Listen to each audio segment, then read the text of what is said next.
Assalamualaikum warahmatullahi wabarakatuh. Selamat datang kembali di kelas 2 SD. Ya, hari ini kita akan mengulas tentang tema 3. Tema 7, subtema 3. Ya, sebelum belajar marilah kita berdoa terlebih dahulu. Jangan sampai lupa ya, berdoa ya. Ya, kita masuk pada materi pokok di subtema 3 ini. Yang pertama adalah pelajaran bahasa Indonesia. Yang kita pelajari nanti adalah informasi dalam fabel, kemudian kata sapaan dalam fabel tentunya ya.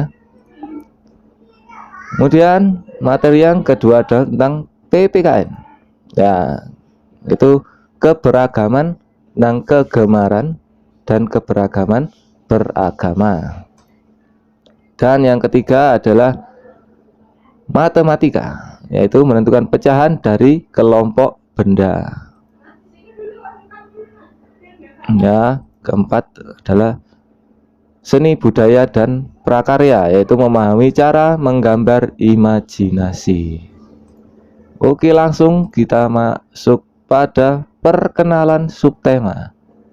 Nah, yang menggambarkan apa saja yang ada di dalam subtema 3. Ya, tentang permainan. Permainan apa yang kalian sukai? Ya, ini adalah contoh dari salah satu keberagaman kegemaran ya. Apapun permainannya, ingat kembali untuk menciptakan persatuan dan menjaga kerukunan dan berbuat jujur saat bermain. Selain permainan yang melibatkan tenaga, kita juga bisa melibatkan bahasa dan juga matematika. Misalnya saling berbagi cerita dongeng, ada yang cerita, ada yang mendengarkan gitu ya. Nah, saat matematikanya itu saat membagi kelompok bermain. Nah, dilakukan seperti belajar pecahan ya, agar tercipta permainan kelompok yang adil. Misalnya orangnya 10 ya dibagi setengah ya, jadi 5-5 nanti ya. Kok bisa 5-5 Pak? Nanti dibahas ya. Oke, sekarang yang pertama adalah bahasa Indonesia. Kita mulai dari informasi di dalam fabel. Nah, informasi dalam fabel bisa ditemukan dengan cara mendengarkan, membaca, atau melihat cerita dengan seksama ya. Membaca ini dari cerita yang bisa dibaca, kalau mendengarkan ini kalau gurunya lagi bercerita. Nah, melihat ini kalau pas nonton cerita ya kemarin ya. Nah, informasi yang bisa ditemukan antara lain yaitu yang pertama adalah nama tokoh. Nah, nama tokoh ini yang merankan siapa. Misalnya hewannya kancil, nama hewan kancil itu siapa? Yo, kancil ya. Nah, karakter tokoh, karakter itu sifat-sifatnya. Nakal, opo baik, opo pinter gitu ya. Terus peristiwa yang dialami tokoh ya. Misalnya tadi si kancil. Kancil tadi ngapain aja ya. Nah, terus sapi ngapain aja ya. Jadi kancil sama sapi meskipun dalam satu cerita pasti beda peristiwa yang dialami gitu ya. Ya, pertama kita masuk nama tokoh ya, seperti yang Pak dijelaskan tadi. Nama tokoh dalam fabel itu nama hewan itu sendiri. Nih, kalau tokohnya kancil ya panggilannya ya kancil. Nah, bukan karakter itu sifatnya baik apa buruk. Nih, merak kemarin sombong ya. Peristiwa yang dialami, nah, itu dialami oleh masing-masing tokoh. Jadi setiap tokoh mengalami peristiwa yang berbeda. Nah, ini pesan-pesan ya, pesan-pesan setelah belajar. Ya, sama seperti kita ya. Setiap manusia itu punya karakter dan peristiwa yang dialami juga berbeda-beda. Jadi harusnya kita bijaksana. Bijaksana itu apa, Pak? Ya, bijaksana itu ya sing jujur, sing adil. Terus gak membeda-bedakan ya. Gak membeda-bedakan. Meskipun berbeda tapi ya ini berteman ya berteman gitu ya. Nah, kata sapaan ya tadi Pak Denny mengatakan kata sapaan itu katanya digunakan untuk manggil seseorang. Misalnya Pak Dani ya. Pak Dan, atau Pak, Bapak, Ibu, ya itu ya. Nah ini kemarin sebutkan kata sapaan dalam fabel yang kemarin kita tonton nih Pak Dani salah nulis kita ya, kita tonton pada subtema 2. Nah salah satu ini, hai kancil, kamu sedang apa gitu ya, aku tanya Merak. Oke, sekarang kita bahas panggilannya Merak ini. Hai kancil, kamu sedang apa? Nah satu-satu dulu, yang merah dulu. Hai, ini ya. Hai, halo, assalamualaikum. Nah itu adalah kata pembuka sapaan ya, sebelum manggil itu manggilnya hai, halo, assalamualaikum ya. Nah kancil kedua ya, kancil itu apa ya tadi namanya ya, jadi ini merupakan kata sapaannya itu kancil, kata sapaannya ya. Terus kamu sedang apa? Nah kalimat ini disebut kalimat tanya, soalnya ono tanda tanya. Nah insya Allah kita bahas pada subtema 4 ya, sabar. Seperti biasa pesan-pesan dari Pak Dani. Kata sapaan dapat dilakukan dengan menyebutkan nama panggilan, gelar. Nah misalnya gelar ya Bapak, Ibu tadi ya, Ustadz, Ustadzah, Dokter, Pak Guru, no ya, Bu Guru. Lalu Pak Dani termasuk Pak, Bapak ya, ikut Bapak.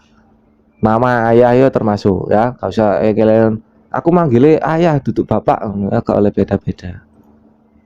Nah ini kata sapanya baik akan senantiasa menciptakan kerukunan, sebaliknya kata sapanya buruk akan menyebabkan perpecahan.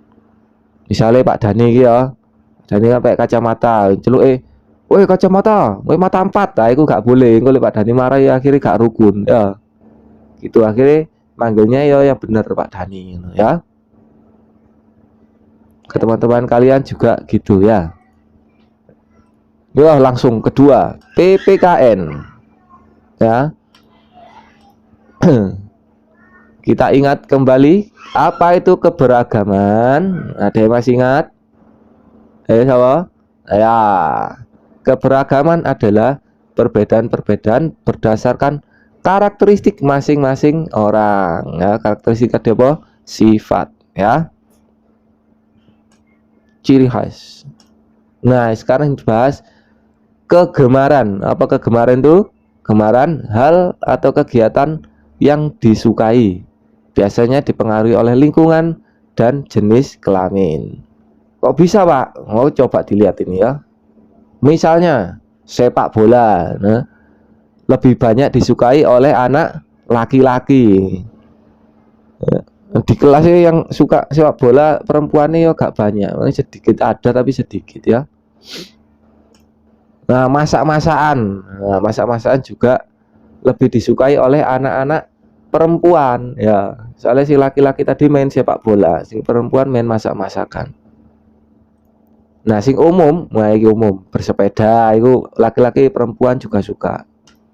Berenang sama, nah dan lain sebagainya banyak ya. Nanti jadi tugas sih ya, siap-siap ya. Wah gambar bola kan, sepak bola soalnya. Keberagaman kegemaran. Sekarang kita sudah mengetahui bahwa kita memiliki perbedaan dalam sisi kegiatan, kesukaan ya, kegemaran tadi itu ya. Maka harusnya kita tidak boleh memaksakan teman lain mengikuti permainan yang kita sukai saja. Harus tetap saling menghargai dan menghormati kegemaran teman yang lain. Misalnya main bal-balan, main sepak bola yuk. Aku gak mau, aku gak iso sepak bola ya. Main iku ae, main peta umpet. Wah peta umpet gak seru, aku gak suka. Itu gak boleh ya. Harus sing sama-sama bisa bermain ya, gak boleh memaksakan kehendaknya sendiri.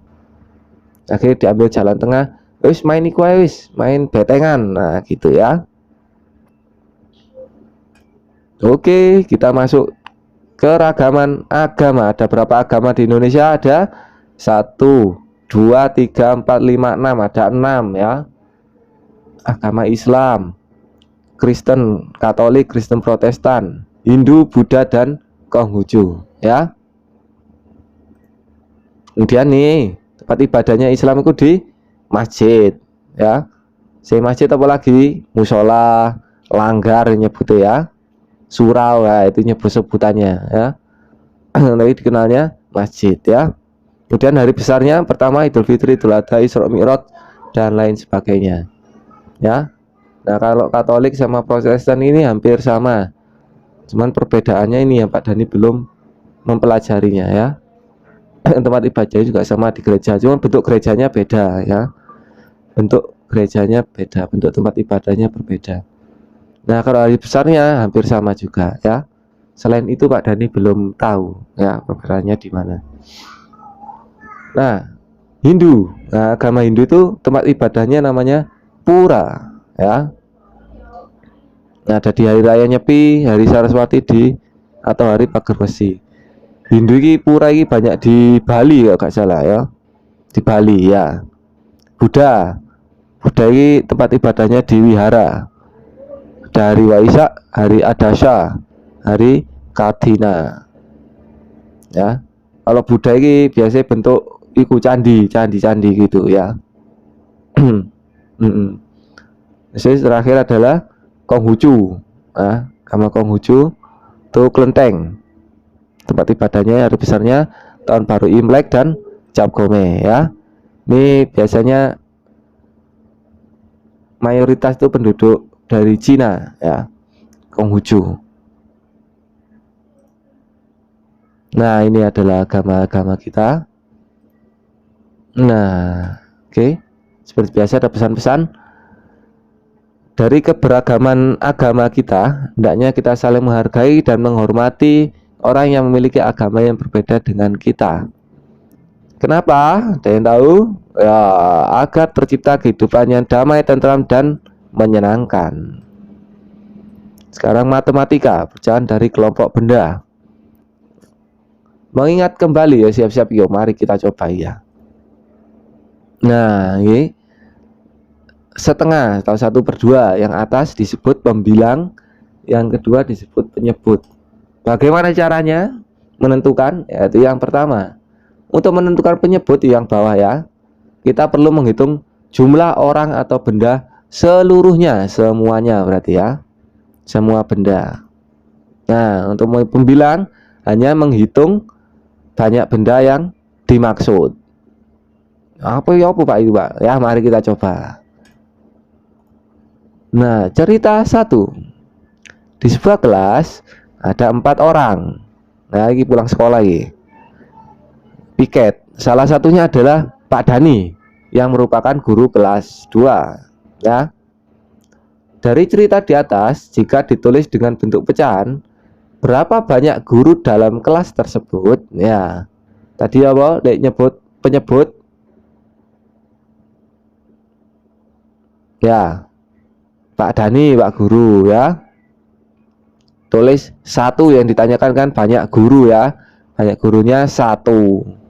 Terus di kelas ada berapa orang? Ada 4. Berarti tulisannya betul 1/4 ya, gitu ya. Saya sih ditanyakan gurunya, di guru cuma 1, Pak Danito ya. Orangnya ada 4. Jadi tanyanya siswa ya, nanti beda lagi jawaban, berarti 3/4. Itu belum dipelajari ya. Nah masuk cerita kedua. Nah ini cerita Hafiz yo. Ibu Hafiz membeli 1 donat jumbo, artinya donatnya besar. Kemudian Rama dan Kalisa datang ke rumah Hafiz. Ibu Hafiz pun memotong donat menjadi 3 bagian sama besar, untuk Hafiz, untuk Rama, dan Kalisa. Mereka pun sangat senang karena bisa makan bersama-sama ya. Nah dari cerita di atas, berapa bagian dari donat yang dimakan oleh Kalisa? Nah ya silakan dikerjakan. Seperti biasa pesan-pesan. Nah seperti itulah pecahan. Pecahan itu mengajarkan kita untuk bersikap adil dalam segala hal. Soalnya nek motongnya gak sama besar, nah jika tidak dibagi sama besar maka tidak bisa disebut pecahan. Kita juga gitu ya, jadi harus bersikap adil. Nah, materi yang terakhir, seni budaya dan prakarya menggambar imajinasi. Imajinasi kok apa toh, Pak? Oh, nanti dulu. Nah, ini imajinasi adalah daya pikir untuk membayangkan atau menciptakan gambar yang tidak terlihat oleh mata, yang didapatkan dari kenangan, dari yang pernah dilihat oleh seseorang. Kenangan ini kayak, wah aku pernah ke kebun binatang. Di kebun binatang aku lihat monyet, lihat rusa. Nah, itu soalnya pernah ke sana ya, dan pernah melihat ya. Ini contoh nih, Pak Dani sedang di kelas, tapi bisa menggambar atau menceritakan suasana yang ada di pantai. Lu kok iso, Pak? Soalnya dibayangkan tadi, imajinasi ya, membayangkan ya, bayangkan pas di pantai, wono praune, praune ada layare, terus ada ombaknya, ada airnya banyak, pasirnya putih, banyak batu-batunya gitu ya. Sekarang imajinatif ya. Untuk dapat menggambar imajinatif, maka seseorang membutuhkan pengalaman dan kenangan serta pengetahuan dan wawasan yang luas sehingga bisa membayangkan sesuatu yang pernah dilihat dan dituangkan ke dalam gambar. Lihat backgroundnya ini ada seorang anak ya. Ini mungkin karena peperangan ya, jadi ayah ibunya sudah tidak ada. Akhirnya digambarlah di dinding yang besar nih ayahnya, kemudian gambar ibunya agar mereka bisa tetap berpegangan tangan. Nah, ini termasuk salah satu contoh gambar imajinatif ya, gitu ya. Nah, tetap jaga kerukunan teman-teman ya, adik-adik, tetap dijaga kerukunannya. Ingat, negara kita terbentuk dari agama, suku, bangsa, dan budaya yang berbeda-beda, dan kegemaran kita juga berbeda-beda ya. Terima kasih. Jika ada pertanyaan atau saran, kalau Pak Dani ada salah-salah, jangan sungkan hubungi Pak Dani ya, ini nomornya. Terima kasih untuk yang membuat ini template ini ya, yaitu dari Sledge Carnival. Wassalamualaikum warahmatullahi wabarakatuh.